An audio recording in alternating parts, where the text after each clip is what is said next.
arukugambira abanyamakuru akitebe kikuru cy'ikorero ry'ebitoke erya PBD muri Kampala. Reverend Florence Muranga ahamize ko umukuru w'ihanga president wereka guta Museveni no warije kukururo kwirukanga ko kutera omuranga gw'okuriisa Abaana oguru kwija kuba bushenyi ebiro 20 kwa mukaga omwaka ogu arera kwirukira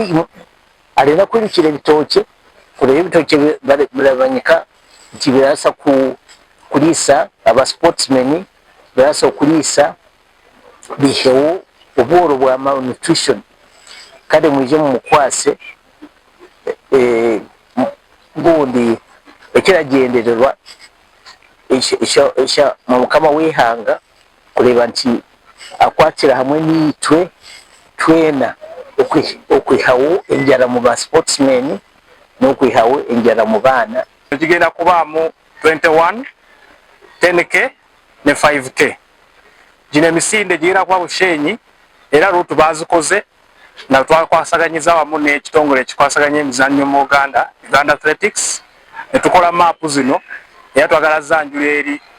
abagenda okudduka oba okwetaba misinde gino omukubuga noku barangirire ngutwezera akozesibwe omukwirukanga okurumu kilometers 5 kilometers 10 hamwe na kilometers 21 omuganda makuru zimwe ha timu z'amashomero ga senior ezwekire cyanga cha ankore omizano y'amashomero ga senior za Uganda yona eziri Muntare School Kitunga Immaculate Heart hamwe na Chamate nuzo zahangwire midari omizano etargemwe nemwe omumpaka ezihendire nyimwe bazyo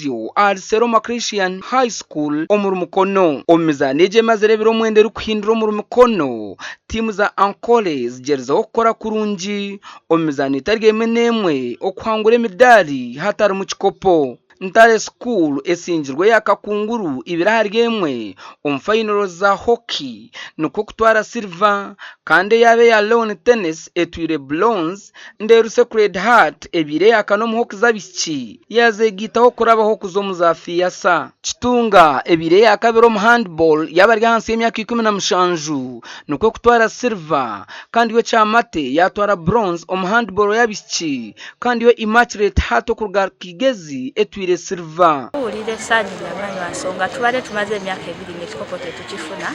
era tubadde tukyagala kati ekya East Africa tugenda kuddayo tutereze mu mistakes zaffe kubanga timu gye tubozanye naye badde bulungi. Happens is that we have been in many schools where there are no facilities and would be blamed because the facilities were very poor. Our games are becoming very big. Our students are coming from schools like this one where they are used to very good facilities, and some schools we are thinking of not even coming. Don't believe lies that you can only be powerful when you are drunk or high. That's a lie. When anyone says that to you, look at him or her and tell him, do you know who I am? Ahandi Jinja Secondary School esingire St Mary's College Kisubi na nobonera 2020 okusingura gold ya rugby 15 mu rundu rwo kubanza kandi St Mary's Kitende esingire St Noah nobonera na mwenda rwa 32 okutwara basketball ya bici gasha kwa Alozias bya mukama